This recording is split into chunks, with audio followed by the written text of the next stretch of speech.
ओम शांति। ओम शांति। ओम शांति। विश्व कल्याणकारी परमपिता परमात्मा के सभी प्रिय संतान, सभी SRP के माननीय सदस्य भाई बहन भाई, आज आप सभी नडियाद सेवा केंद्र पर विशेष कुछ आध्यात्मिक बातें सुनने के लिए यहाँ पहुँचे हैं। और ये तो ज़रूर है कि जीवन में वर्तमान समय अगर देखा जाए तो ये आध्यात्मिकता की आवश्यकता क्यों है। कई बार कई सोचते हैं कि हमें इसकी ज़रूरत क्या है, परंतु अगर प्रैक्टिकल देखा जाए तो आज हर इंसान को इसकी आवश्यकता ज़रूर है, आध्यात्मिकता और मेडिटेशन की।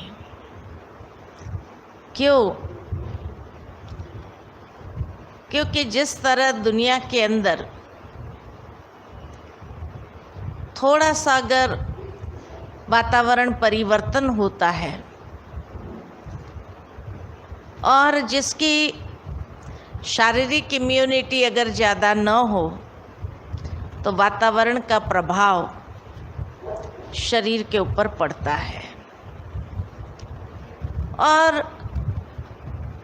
कुछ नहीं तो भी सर्दी जुकाम बुखार हो जाता है। अब अगर कोई व्यक्ति डॉक्टर साहब से पूछे कि मुझे ये सर्दी जुकाम बुखार क्यों हुआ, तो शायद डॉक्टर साहब यही कहेंगे कि आपकी शारीरिक प्रतिरोधक शक्ति क्षीण है और इसीलिए ये बाहर के वायरस ने अटैक किया, तो और कुछ नहीं, खाली वायरल है। और वायरल बीमारी होने कारण फिर वो दो चीज़ें देता है, एक एंटीबायोटिक देगा जो उस वायरस को ख़त्म करे और दूसरी मल्टीविटामिन देगा ताकि ज़्यादा कमजोरी ना आए, और फिर यही कहेगा कि अपनी शारीरिक प्रतिरोधक शक्ति को बढ़ाने के लिए 3 चीज़ें ज़रूर करो। ठीक से भोजन आदि करो, आराम करो और एक्सरसाइज करो। ये 3 चीज़ें अगर है तो धीरे धीरे शारीरिक प्रतिरोधक शक्ति बढ़ती जाती है। जिस तरह हम सभी ने इस बात को देखा भी, महसूस भी किया कि जब कोरोना काल आया तो उस समय दुनिया भर के अंदर काफ़ी लोगों ने कोरोना का शिकार होकर के देह त्याग किया। लेकिन कहा जाता है, संशोधन ये कहता है कि एक्चुअल कोरोना बीमारी से लोगों ने शरीर इतना नहीं छोड़ा जितना भय से छोड़ा। कई लोग भयभीत हो गए और भय से अधिक छोड़ा, और देखा गया कि एक व्यक्ति 90 साल का जिसके अंदर विल पावर था, वो वेंटिलेटर से उतर करके भी घर में आ गया, और जिसके अंदर भय था वो यंग एज होने के बावजूद भी जिनके प्रति कोई आशा नहीं थी कि कोई चला जाएगा, वो चला गया, क्योंकि इतना भयभीत हो गया वो कि भय के कारण उसकी इम्यूनिटी इतनी ज़्यादा डाउन हो गई कि वो शरीर छोड़ दिया। अब ये भय क्या चीज है? भय क्या चीज है?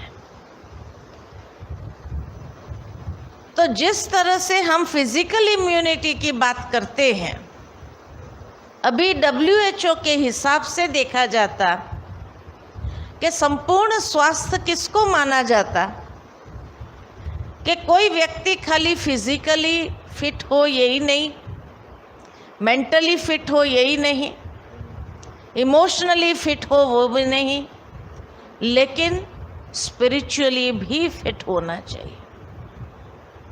तो फिजिकल, मेंटल, इमोशनल और स्पिरिचुअल, ये चारों पहलू से जो व्यक्ति स्वस्थ हो उसको कहेंगे संपूर्ण स्वस्थ। जब हम स्पिरिचुअल इम्यूनिटी की बात करते हैं तो आज दुनिया के अंदर जो देखा गया है कि स्पिरिचुअली व्यक्ति के अंदर इम्यूनिटी क्षीण है। ये भय जीवन के अंदर जो आता है, ये भय संकेत है, डर संकेत है कि स्पिरिचुअल इम्यूनिटी क्षीण है। इसीलिए इंसान को डर उत्पन्न होता है। छोटी छोटी बातों में टेंशन होना, छोटी छोटी बातों में गुस्सा होना, क्रोध आना, छोटी छोटी बातों में मिसअंडरस्टैंडिंग क्रिएट होना, ये सारे लक्षण है कि व्यक्ति की स्पिरिचुअल इम्यूनिटी कम है। क्योंकि ये क्रोध, मिसअंडरस्टैंडिंग, डर, ये सब हमारी साइकी के साथ जुड़ा हुआ है। साइकी यानी आत्मा के साथ जुड़ा हुआ है।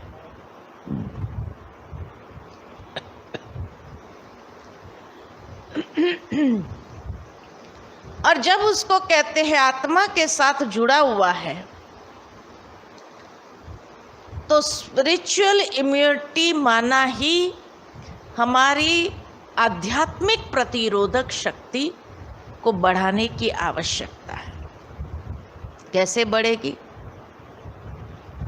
कोई इंजेक्शन तो नहीं है, टॉनिक तो नहीं है, विटामिन्स तो नहीं है कि ले लिया और हमारी स्पिरिचुअल इम्यूनिटी बढ़ जाए। स्पिरिचुअल इम्यूनिटी को बढ़ाने के लिए भी 3 चीज़ें आवश्यक है। कौन सी 3 चीज़ें चाहिए? सबसे पहली है वो है प्रॉपर नरिशमेंट। जिस तरह शरीर को भी नरिशमेंट की आवश्यकता है, ठीक इसी तरह स्पिरिचुअल नरिशमेंट की भी ज़रूरत है। स्पिरिचुअल नरिशमेंट किसको कहा जाए? स्पिरिचुअल नरिशमेंट माना आत्मा का भोजन क्या है? आत्मा का भोजन है अच्छे विचार,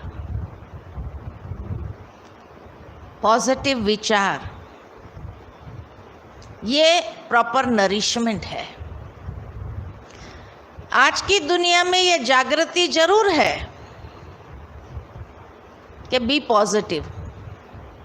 छोटे बच्चे भी एक दूसरे को ये कहते हैं, अरे बी पॉजिटिव, सब ठीक हो जाएगा। लेकिन क्या पॉजिटिव बनना इतना आसान है? क्या कहेंगे? दूसरों को सलाह दे सकते हैं बी पॉजिटिव,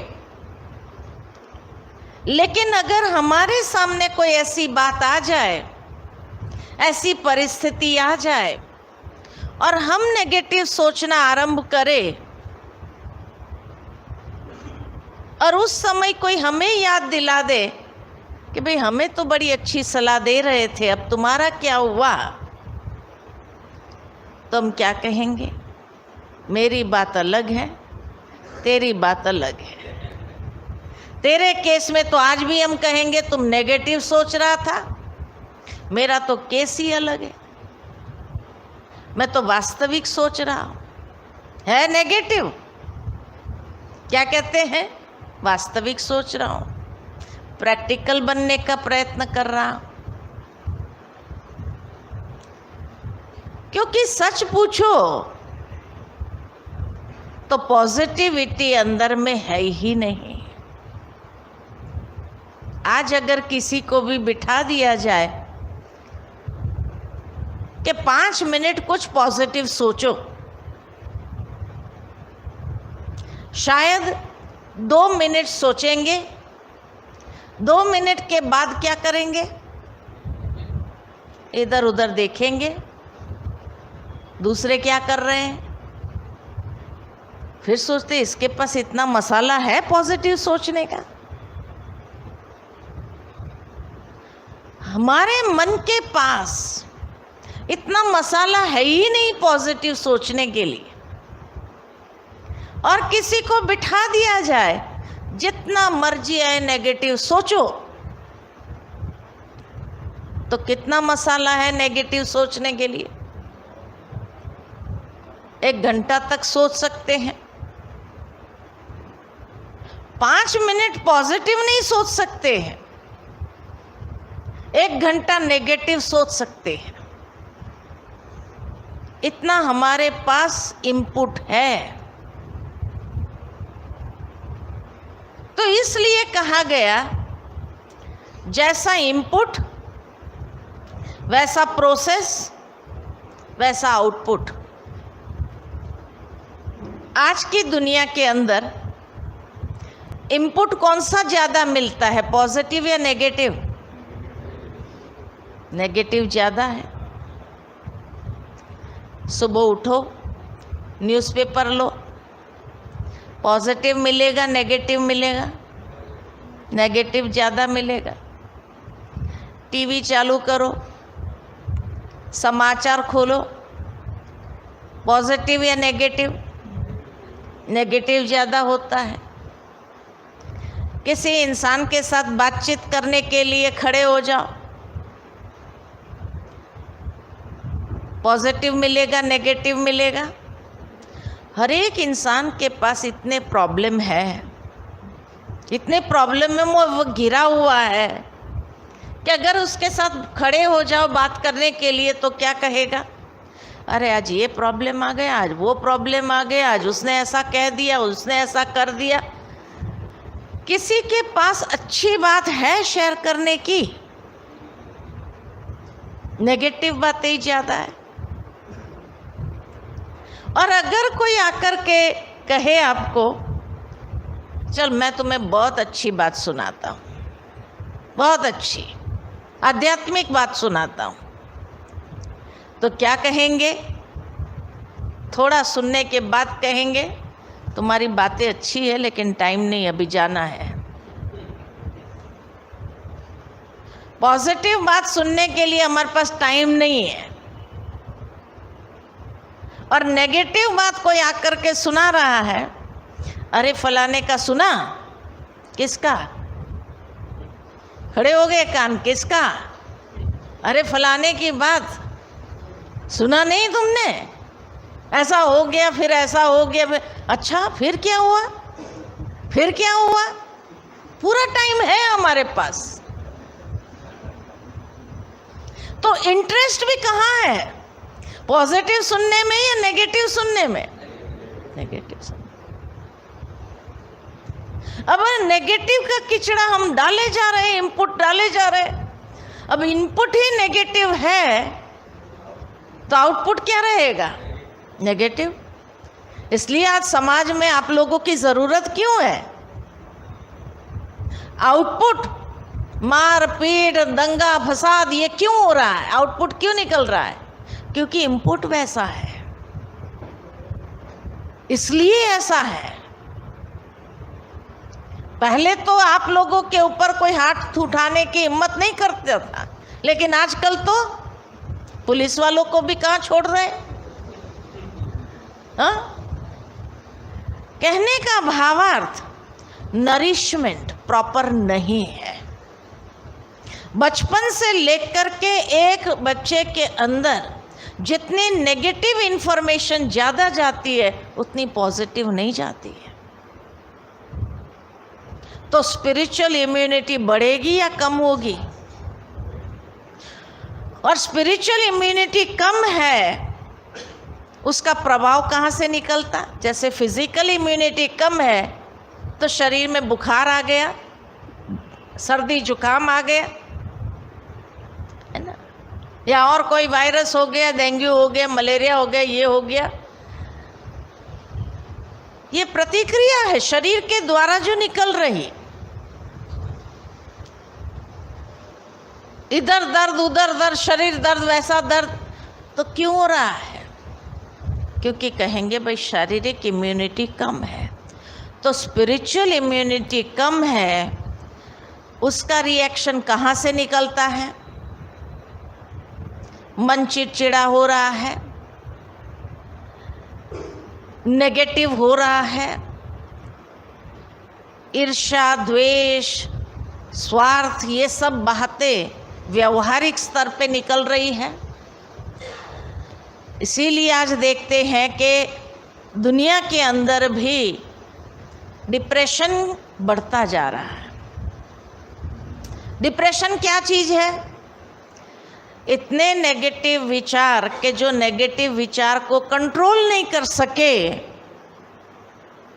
और वो चलता ही जाए तो कहेंगे इसको डिप्रेशन हो गया। इतने विचार चल रहे हैं जो रात को नींद भी नहीं आ रही है, इतना नेगेटिव विचार चल रहे हैं, तो डिप्रेशन हो गया, डिप्रेशन का शिकार बन गया। आज से 50 साल पहले इतने साइकेट्रिस्ट समाज के अंदर थे और आज हर गली में एक साइकेट्रिस्ट मिलेगा। तो दिनों दिन मेंटल पेशेंट बढ़ रहे हैं, कम हो रहे हैं? बढ़ रहे हैं। क्यों? क्योंकि स्पिरिचुअल इम्यूनिटी की तरफ ध्यान नहीं दिया गया। और इसीलिए जब स्पिरिचुअल इम्यूनिटी की तरफ ध्यान नहीं, तो व्यक्ति किस तरह कब शिकार हो गया, इतनी मानसिक कमजोरी उसके अंदर आ गई कि नेगेटिव सोचे जा रहा है, उसको कंट्रोल करने की हिम्मत भी नहीं है और उसके पास शक्ति भी नहीं है। तो प्रॉपर नरिशमेंट का अभाव है आज समाज के अंदर। दूसरा, रेस्ट। मन को भी रेस्ट की आवश्यकता है। रात को हम सो जाते हैं, शरीर सो जाता है, मन नहीं सोता है। मन स्वप्न के रूप में घूम रहा है, कभी कहाँ कैसा सपना आया, कभी क्या सपना आता है, कभी क्या। ये बताता है मन कितना एक्टिव है कि शरीर थका हुआ था इसलिए शरीर सो गया, लेकिन मन नहीं सोया। तो meditation means consciously relaxing your mind. जब मेडिटेशन में हम बैठते हैं तो मन को शांत करते हैं और शांत करते हुए उसको ले जाते हो उस रिलैक्सेशन मोड में। और तीसरा है एक्सरसाइज।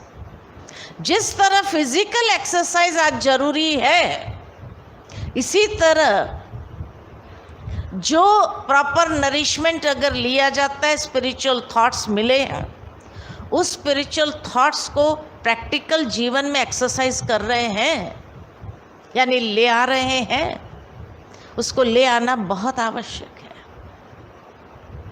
क्योंकि तभी आत्मा में वो शक्ति जनरेट होगी।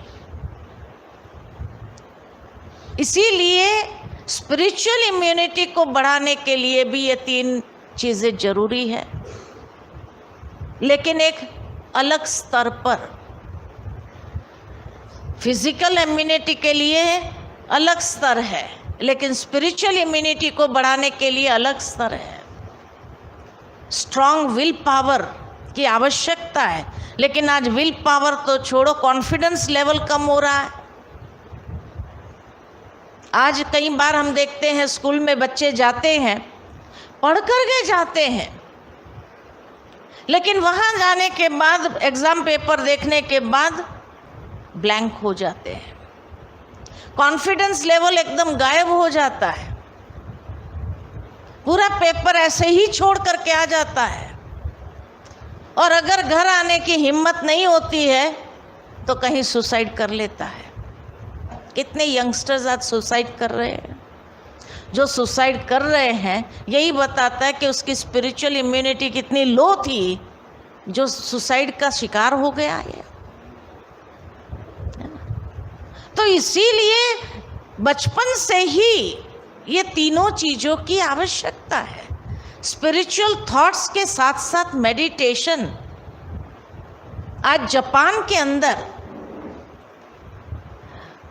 इतनी क्रिएटिविटी वहाँ के लोगों में, आप सोचो हिरोशिमा नागासाकी जब दूसरे विश्व युद्ध में संपूर्ण तबाह हो गया और पुनः खड़ा हो जाना, जापान पुनः खड़ा हो जाना ऐसे थोड़ी होता है। उनका विल पावर मजबूत किया गया। जितना व्यक्ति की विल पावर मजबूत है कि उसकी क्रिएटिविटी बढ़ जाती है, रचनात्मकता उसकी बढ़ने लगती है, और 10 साल के अंदर तो जापान पुनः खड़ा हो गया। पता ही नहीं कि यहाँ कोई समय में पूरा का पूरा शहर तबाह हो गया था, नहीं, खड़ा हो गया। भावार्थ ये कि वहाँ के लोगों के अंदर स्पिरिचुअल इम्यूनिटी इतनी अधिक क्यों है? क्योंकि मेडिटेशन रोज करते हैं। वहाँ हर ऑर्गेनाइजेशन के अंदर मेडिटेशन कंपलसरी है कि व्यक्ति जब घर से आता है तो 15 मिनट उसको मेडिटेशन करना ही है, इट्स कंपलसरी। और वापस घर जाने समय फिर 15 मिनट उसको कंपलसरी मेडिटेशन करना होता है। क्यों ये ज़रूरी माना गया इन्होंने अपने कल्चर में? ताकि घर का स्ट्रेस वो कार्य क्षेत्र पर न लेके आए, और जब जाते वक्त फिर से 15 मिनट ताकि कार्य क्षेत्र का स्ट्रेस घर में न ले जाए, ताकि उनका संबंध दोनों तरफ ठीक रहे। तो आज जापान कितना तरक्की कर गया, क्रिएटिविटी इतनी अधिक कैसे? तो ये आवश्यकता है। भारत के अंदर भी आध्यात्मिक संस्कृति हमारी पौराणिक काल से है, लेकिन क्योंकि हमारे संस्कारों में जो पहले से वो दिए जाना चाहिए, अब वो अभाव है। अभाव होने कारण जो रचनात्मकता आज हमारे बच्चों के अंदर होनी चाहिए वो नहीं रही है। इसीलिए उनकी स्पिरिचुअल इम्यूनिटी बहुत क्षीण हो गई है।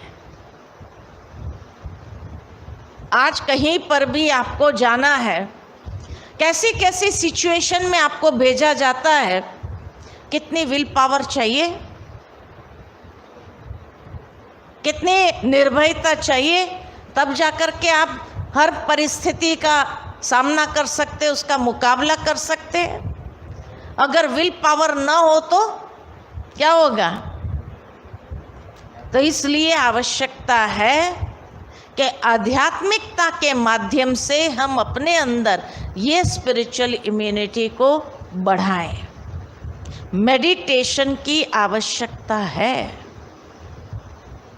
इसलिए अब धीरे धीरे, आज तक तो भारत के अंदर योग सुनाई देता था, लेकिन अब सारे विश्व के अंदर योग को स्वीकार किया गया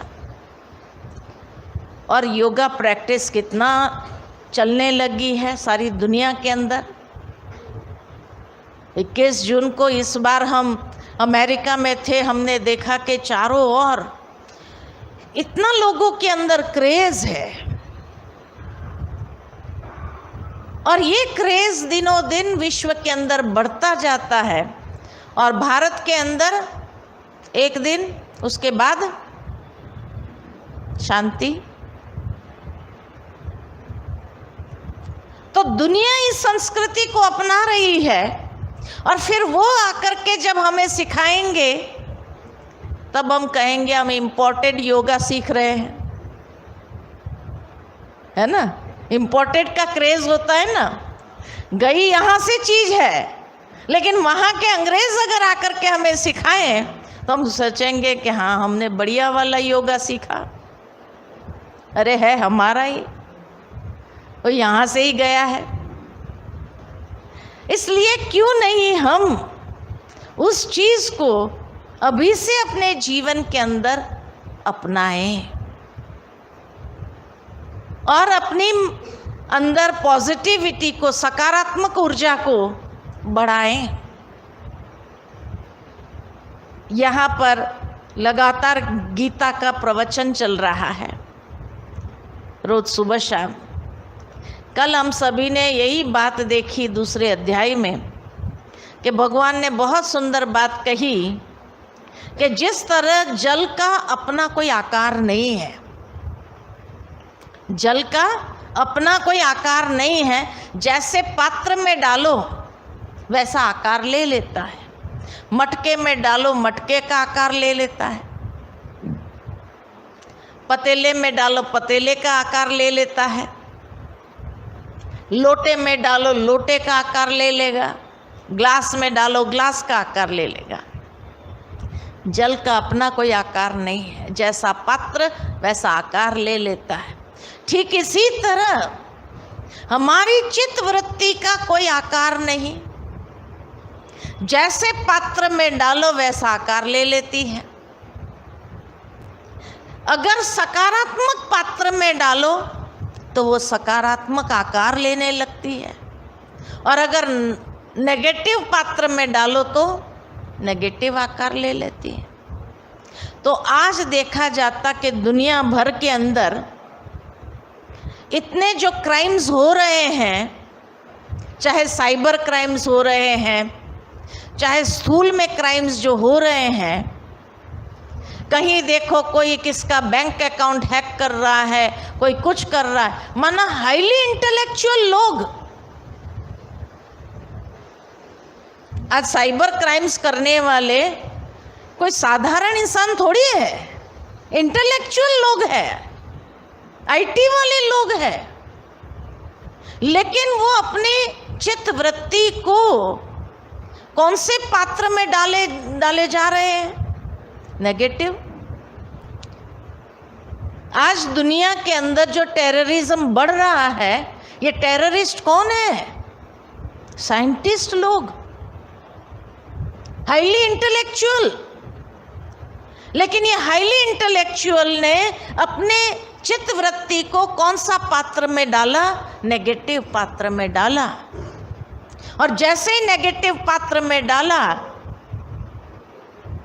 तो वही खुराफती दिमाग इतना नेगेटिव दिशा में ले जा रहे हैं और कितने बड़े से बड़े हथियार भी बना सकते हैं। कैसे कैसे वेपन्स तैयार कर सकते हैं और किस तरह से प्लानिंग करते हैं, ये बताता है कि कोई साधारण व्यक्ति ये काम नहीं कर रहा है। साइबर क्राइम्स जो हो रहा है, साधारण व्यक्ति सोच भी नहीं सकता है, लेकिन वो कौन सी हम बात को अपनाते हुए कहाँ से कहाँ पहुँच जाते हैं और किस तरह से लूट मार कर रहे हैं, प्रैक्टिकल देख रहे हैं। हाईली इंटेलेक्चुअल लोग नेगेटिव पात्र में है और इस कारण से नेगेटिव पर्सनालिटी बनते जा रहे हैं और ऐसी नेगेटिव पर्सनालिटी के साथ आप लोगों को जूझना है। उसके लिए आप नेगेटिव नहीं हो सकते हैं। अगर आप नेगेटिव हो गए वो आपको हरा देंगे, आपके ऊपर भी काबू पा लेंगे। लेकिन उसको समाप्त करने के लिए आपके अंदर कितनी पॉजिटिव ऊर्जा चाहिए, क्योंकि पॉजिटिविटी ही नेगेटिविटी को ख़त्म कर सकती है। नेगेटिविटी से मिल जाए तो वो और नुकसानकारक हो जाती है। इसलिए पॉजिटिविटी से नेगेटिविटी को ख़त्म किया जा सकता है। तो आपको जो अपने लिए पात्र चाहिए वो कौन सा चाहिए? पॉजिटिविटी का। जितना आप अपने चित्त वृत्ति को पॉजिटिव पात्र में डालेंगे उतना वो अंदर से इतना सशक्त हो जाएगा, इतना मजबूत हो जाएगा कि कैसे भी नेगेटिविटी को ख़त्म करना, उसका विल पावर आपके अंदर अधिक होगा और आप विजयी हो जाएंगे, सफल हो जाएंगे। इसलिए आज की दुनिया के अंदर ये पॉजिटिविटी की ऊर्जा हमें बहुत आवश्यक है। लेकिन मेडिटेशन करने के लिए, आध्यात्मिक चिंतन का भोजन स्वीकार करने के लिए अगर कहा जाए तो लोग क्या कहते हैं? क्या कहते हैं? टाइम नहीं है, बहुत बिजी है। अब टाइम कहाँ जा रहा है? आप लोगों का टाइम कहाँ जा रहा है? हाँ, नेगेटिव में तो नहीं जा रहा है ना? है? आप लोगों का टाइम कहाँ जा रहा है? क्योंकि भारत सरकार द्वारा सीआरपीएफ वालों को तो कंपलसरी करने सर्कुलर चला गया है कि ब्रह्मा कुमारीज का जो मेडिटेशन है हर सीआरपीएफ वाले को करना है। आप लोगों के पास आया कि नहीं आया सर्कुलर मुझे मालूम नहीं है, कि आप लोगों के पास भी आया नहीं आया है ना? सीआरपीएफ में तो सारा नॉर्दर्न जोन में तो चला गया है और इसीलिए वो लोग तो कंपलसरी उसको अपनी ट्रेनिंग में इंक्लूड करते जा रहे हैं कि मेडिटेशन और आध्यात्मिक चिंतन, क्योंकि तनाव मुक्त होना बहुत ज़रूरी है। अगर तनाव युक्त हो गए तो आपकी इम्यूनिटी बहुत डाउन हो जाएगी। इसलिए इसको सीखना जरूरी है, लेकिन सीखने के लिए टाइम चाहिए। आप लोग तो भाग्यशाली हो कि आप लोगों को यहाँ लाया गया, हाँ, समय निकाल करके भी लाया गया, नहीं तो वो टाइम कहाँ होता था? हैं? नेगेटिव में तो नहीं जाता था। तो इसीलिए आप भाग्यशाली हो कि आपको ये समय यहाँ पर एक्सपोजर एक प्राप्त हुआ। ब्रह्मा कुमारीज का जो मेडिटेशन है या जो राजयोग है उसको आपको एक्सपोजर दिया जा रहा है। एक बहुत सुंदर कहानी याद आती है। एक बार एक लड़का था, काम ढूंढने गया। वो कई जगह गया, सब मना कर देते थे, काम नहीं है, यहाँ काम नहीं है। एक व्यक्ति ने उसको कहा, देख तेरे को काम चाहिए न तो वो सेठ जी के पास चला जा, वो तुझे काम दे देगा। और वो सेठ था बड़ा लकड़े का व्यापारी। तो वो गया सेठ जी के पास। सेठ जी ने पूछा क्या काम करोगे? कहा कोई भी काम करूं, मैं तो हेल्दी हूँ और स्ट्रांग हूँ, मैं कोई भी कार्य कर सकता हूँ। तो सेठ जी ने पूछा लकड़ा काटना है, बोलो काटोगे? हाँ, बोले काटूंगा। तो सेठ जी उसको पीछे लेके गए। पीछे बहुत बड़ा मैदान था जहाँ बहुत सारा लकड़ा पड़ा था। तो एक लकड़े का ढेर था, वो दिखा करके सेठ जी ने कहा ये सारे लकड़े काटने हैं, बोलो काटोगे? हाँ काटूंगा। उसको कुल्हाड़ी पकड़ाई गई और कहा तुम आज सारा दिन लकड़ा काटो, शाम को हम देखेंगे कितना लकड़ा काटा है, उसके आधार पर तेरा फाइनल करेंगे नौकरी देनी है नहीं देनी है। कहा ठीक है।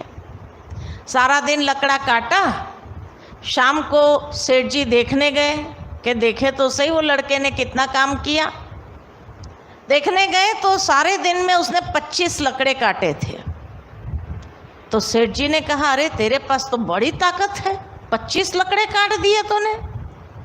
चल तेरी नौकरी पक्की, रोज सुबह 9 बजे आ जाने का लकड़ा काटने के लिए, शाम को 5 बजे तक लकड़ा काटने का, दिन में 1 घंटा आराम मिलेगा।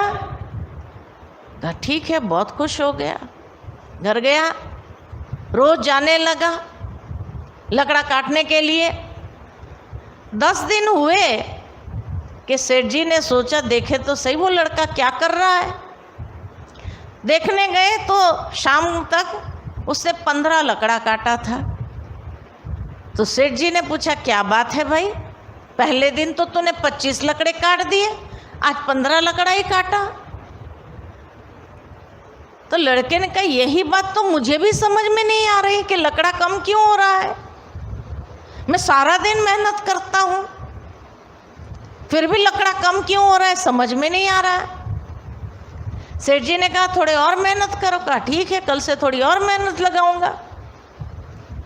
फिर 10 दिन बीते कि सेठ जी ने सोचा फिर चक्कर लगा के देखते वो लड़का क्या काम कर रहा है। देखने गए तो सारे दिन में सिर्फ 10 लकड़े काटे थे। सेठ जी ने पूछा क्या बात है भाई, पहले दिन तो तूने 25 काट दिया, 10 दिन में तेरी एफिशिएंसी कम हो गई, 15 लकड़े तक आया, और आज 20 दिन में तेरी एफिशिएंसी इतनी कम हो गई, खाली 10 ही लकड़ा काटा। क्या यही बात तो मुझे भी समझ में नहीं आ रही। लड़के ने कहा मैं सारा दिन मेहनत करता हूँ, लकड़े कम क्यों हो रहे हैं समझ में नहीं आ रहा है। आप किसी से भी पूछ लो, मैं बैठता भी नहीं हूँ, मैं आलस भी नहीं करता हूँ, लकड़ा कम क्यों हो रहा है समझ में नहीं आ रहा है। अब सेठ जी तो अनुभवी थे। सेठ जी ने पूछा एक बात बताओ, ये 20 दिन में तुमने कुल्हाड़ी की धार कितनी बार तेज किया। लड़के ने कहा टाइम कहाँ मिलता है, सारा दिन तो लकड़ा काटता हूँ, धार तेज करने बैठूंगा तो लकड़ा कम नहीं होगा। अब क्या कहेंगे, क्या कहेंगे। सेठ जी ने कहा अरे पहली चीज तुम जब काम पर आओ तो पहले धार तेज कर लो, तो कम मेहनत में ज्यादा लकड़ा कटेगा। ये धार एकदम खत्म हो गई है, इसलिए मेहनत ज्यादा कर रहा है लेकिन लकड़ा कम हो रहा, आउटपुट कम हो रहा है। हम भी अपने जीवन में देखें, हम अपनी धार कितनी तेज करते हैं। कौन सी धार, बुद्धि की धार कितनी तेज करते हैं। बुद्धि की धार माना कोई भी कार्य के लिए समय सूचकता हमारे पास है। बुद्धि की धार तेज है, नहीं तो रोज उसको यूज करते करते बुद्धि की धार भी क्या हो गई है, कम हो गई है। इसलिए मेहनत ज्यादा करनी पड़ती है, आउटपुट कम होता है। लेकिन अगर धार तेज करो तो मेहनत कम और आउटपुट ज्यादा होगा, है कि नहीं। तो इसलिए धार तेज करना माना समय पर समय सूचकता को यूज करना। जैसे कि एक बार एक अमेरिकन भारत में आया और एक इंडियन को कहता है, भारतीय को कहता है चलो थोड़ा जंगल में चक्कर मारने जाते हैं। तो दोनों चले अपनी अपनी तैयारी करते हुए। जंगल में गए तो एक शेर ने दहाड़ मारी। जैसे ही दहाड़ सुनी तो भारतीय ने क्या किया, अपने जंगल बूट उतार दिए, रनिंग शूज पहन लिया, टेनिस शूज पहन लिया। ये देखकर वो अमेरिकन आश्चर्यचकित हो गया, ये टेनिस शूज पहन करके तू शेर से आगे भागेगा। भारतीय कहता है मैं नहीं समझता हूँ मैं शेर से आगे दौड़ सकता हूँ, लेकिन ये जूते में इसलिए बदली कर रहा हूँ कि तेरे से तो आगे भाग सकता हूँ, क्योंकि शेर जो आएगा वो पीछे वाले का शिकार करेगा। तू तो जूता लाया ही नहीं है। अब जंगल बूट से कितना भागेगा तुम? समय सूचकता। अमेरिकन के पास अच्छे से अच्छे जूते होंगे, लेकिन उसने सोचा जंगल में उसका क्या काम, समय सूचकता ही नहीं। तो एक भारतीय ऑर्डिनरी टेनिस शूज पहन करके भी जान बचा करके निकल गया, सरवाइव हो गया। समय सूचकता यूज किया था कि भागना पड़ेगा कभी, तो जंगल है, तो उसने अपना टेनिस शूज ही डाल दिया था। अमेरिकन ने सोचा शूज की क्या आवश्यकता है, तो शिकार हो गया। कहने का भावार्थ प्रेजेंस ऑफ माइंड। बड़े से बड़ी परिस्थिति भी जब आपके सामने आती है तो उस समय प्रेजेंस ऑफ माइंड जरूरी है कि क्या करना चाहिए, तुरंत निर्णय लेने की क्षमता। तो निर्णय तो यहाँ से लिया जाएगा ना, तो धार तेज नहीं की होंगी तो चलेगी दिमाग, है ही नहीं। इसलिए मेडिटेशन करना, रोज सुबह सुबह मेडिटेशन करना, माना अपनी धार को रोज थोड़ा थोड़ा तेज करो। जितना धार तेज होती जाएंगी, समय पर वो ऐसा काम करेगा, ऐसा डिसीजन ले लेगा जो आपको क्या, आपके परिवार को क्या, आपके समाज को क्या, आपके देश को क्या बचा सकता है ना। एक व्यक्ति भी बहुत अपने दिमाग का कमाल दिखा सकता है, लेकिन दिमाग तभी चलेगा जब उसकी धार रोज तेज रखेंगे। आजकल दुनिया के अंदर मेडिटेशन कोई करता ही नहीं, आध्यात्मिकता जीवन में है ही नहीं, तो धार तेज होती नहीं है। विजडम, इसीलिए स्पिरिचुअल विजडम कहा जाता है। स्पिरिचुअल विजडम ही तो धार तेज करती है। इसीलिए किसी ने बहुत अच्छी बात कही, we have lost wisdom in knowledge. हमने आध्यात्मिक प्रज्ञा को खो दिया ज्ञान में। And we have lost knowledge in information. आज की दुनिया इंफॉर्मेशन का युग है, सूचनाएं, और सूचनाएं इतनी ज़्यादा बच्चों को दी जाती है, उनका बस्ता देखो। हम लोग ने जब पढ़ाई किया इतना बड़ा बस्ता लेके चलते थे क्या? नहीं। तो आज जो है बच्चों के पीठ पर इतना बड़ा बस्ता है, वो क्या है? इंफॉर्मेशन, सूचनाएं। सूचनाएं ज़्यादा है, और इसीलिए ये सूचनाएं पढ़ते पढ़ते कॉमन सेंस नहीं होती है। हम लोगों के अंदर कॉमन सेंस तो थी,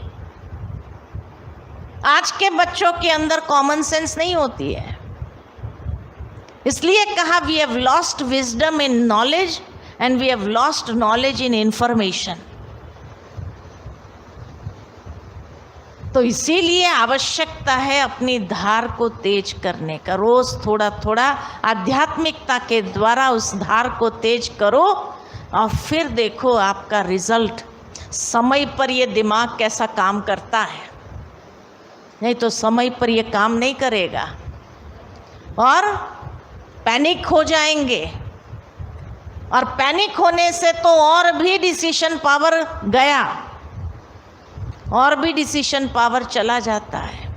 तो इसलिए अपने जीवन के अंदर सारा सक्सेस का आधार है डिसीजन पावर, कि आप सही समय पर, और उसमें भी खास करके चुनौती के वक्त सफलता के लिए कितना एक्यूरेट डिसीजन ले सकते हैं। अगर डिसीजन नहीं है तो क्या होगा?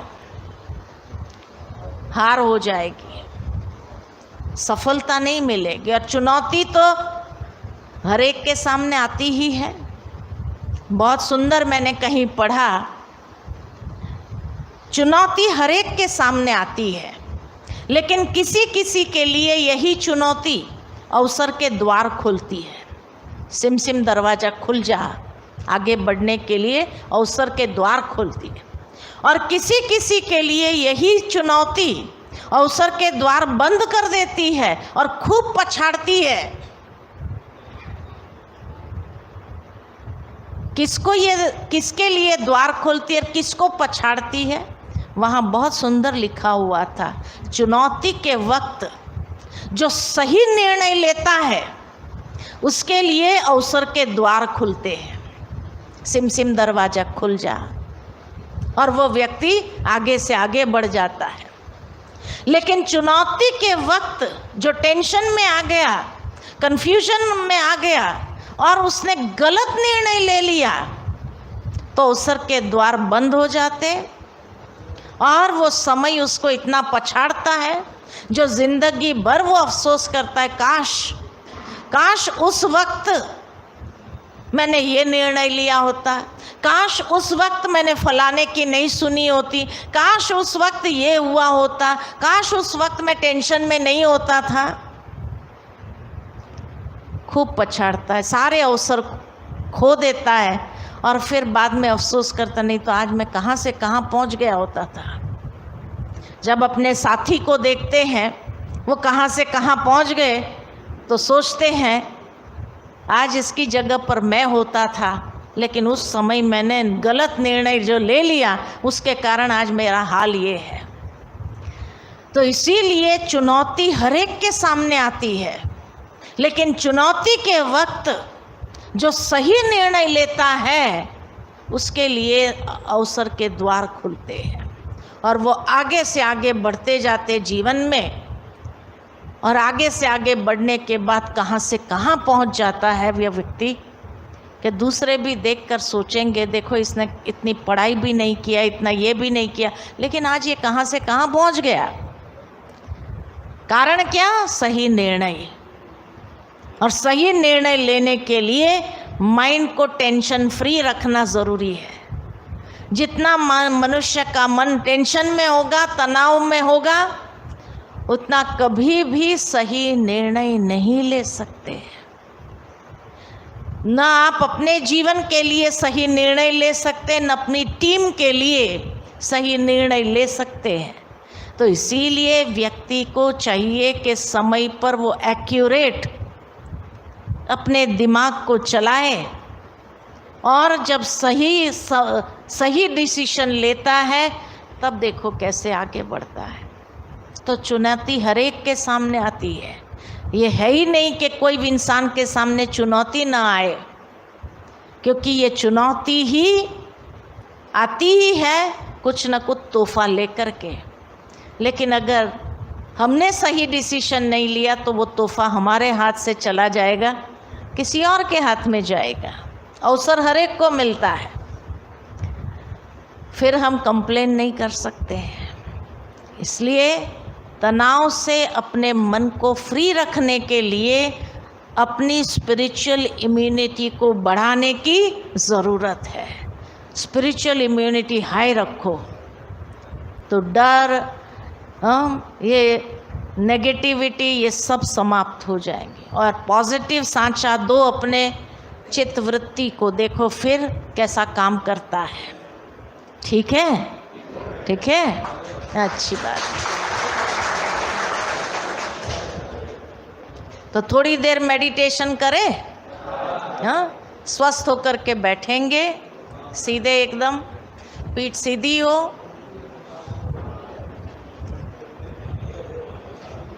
और जैसे मैं आपको विचार देती जाऊं, आपको वो विचारों को खाली रिपीट नहीं करना है, लेकिन उसके भाव में अपने मन को ले चलना है।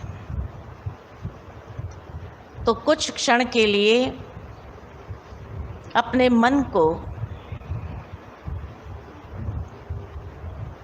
बाह्य सभी बातों से समेट लें।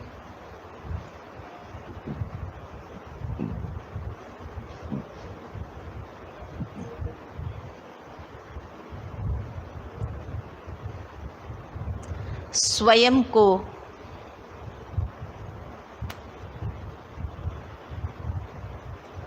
स्पिरिचुअल एनर्जी के रूप में महसूस करें। इस शरीर में मैं चैतन्य शक्ति हूँ। भ्रुकुटी के मध्य में एक चमकता हुआ दिव्य सितारा अंतर्चक्षु से स्वयं को देखो। एक पॉइंट ऑफ लाइट एनर्जी के रूप में। ये शरीर मेरा वस्त्र है जो मैंने धारण किया है संसार रंगमंच पर अपना पात्र निभाने। वास्तव में मैं आत्मा इस शरीर की मालिक हूँ, सर्व कर्मेंद्रिय की अधिकारी हूँ।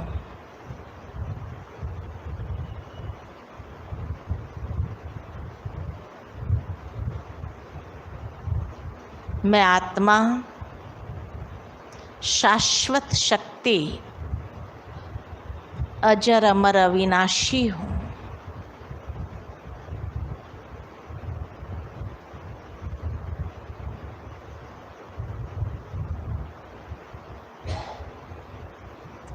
धीरे धीरे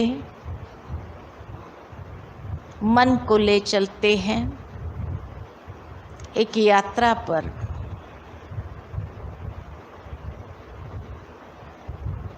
पंचतत्व की दुनिया से दूर,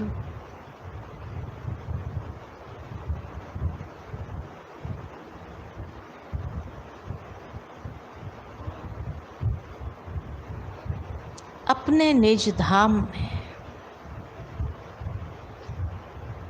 जहाँ से मैं आत्मा इस संसार में आई हूँ, उस दिव्य लोक में स्वयं को देखो।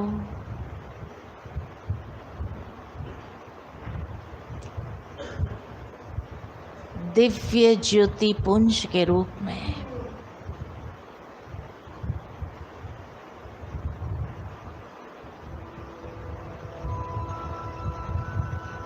मैं आत्मा अपने निज गुण में स्थित हूँ।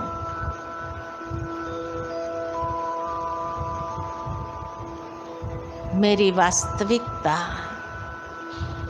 शांत स्वरूप है। शांति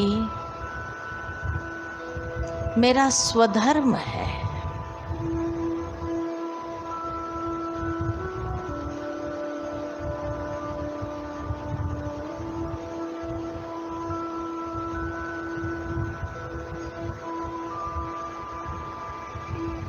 मेरे मन की गति शांत होती जा रही है।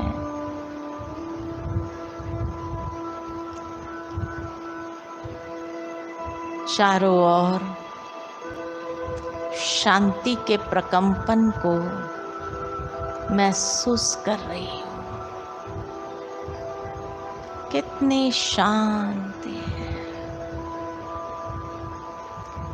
इसी शांति में शक्ति है।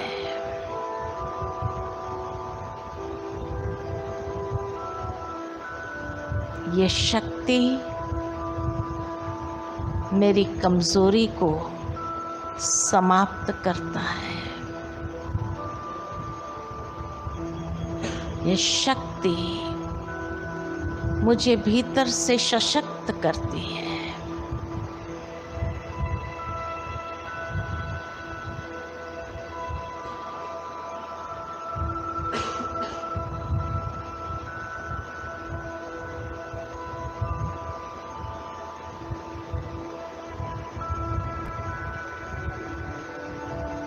धीरे धीरे अपने मन को ले चलते हैं ईश्वर के सानिध्य में। सर्वशक्तिमान परमात्मा के सानिध्य में। जैसे मैं आत्मा दिव्य ज्योति पुंज हूँ, वैसे मेरे पिता परमात्मा भी दिव्य प्रकाशमान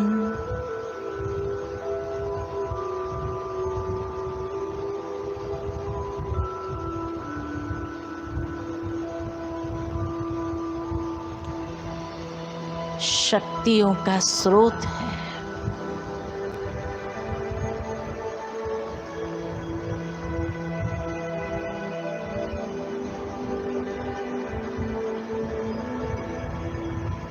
परमात्मा में अपनी चित्त वृत्ति को एकाग्र करती हूँ और सर्वशक्तिमान की शक्ति को स्वयं में समाती जाती हूँ।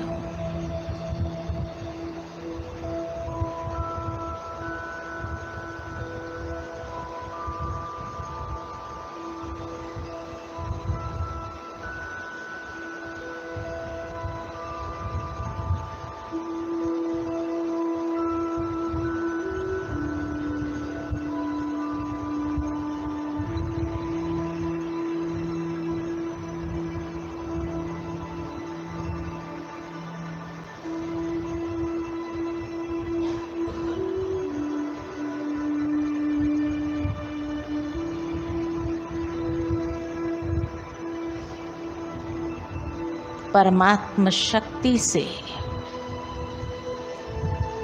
मैं अपने बुद्धि की धार को तेज कर रही हूँ।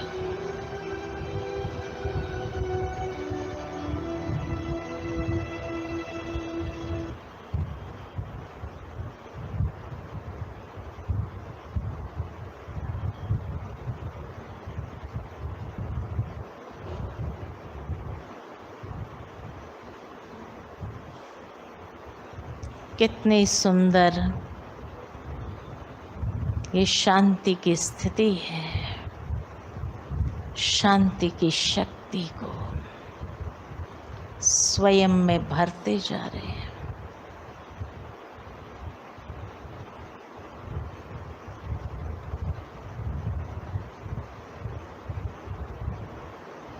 धीरे धीरे मैं स्वयं को वर्तमान समय में पुनः ले आती हूँ। ओम शांति शांति शांति।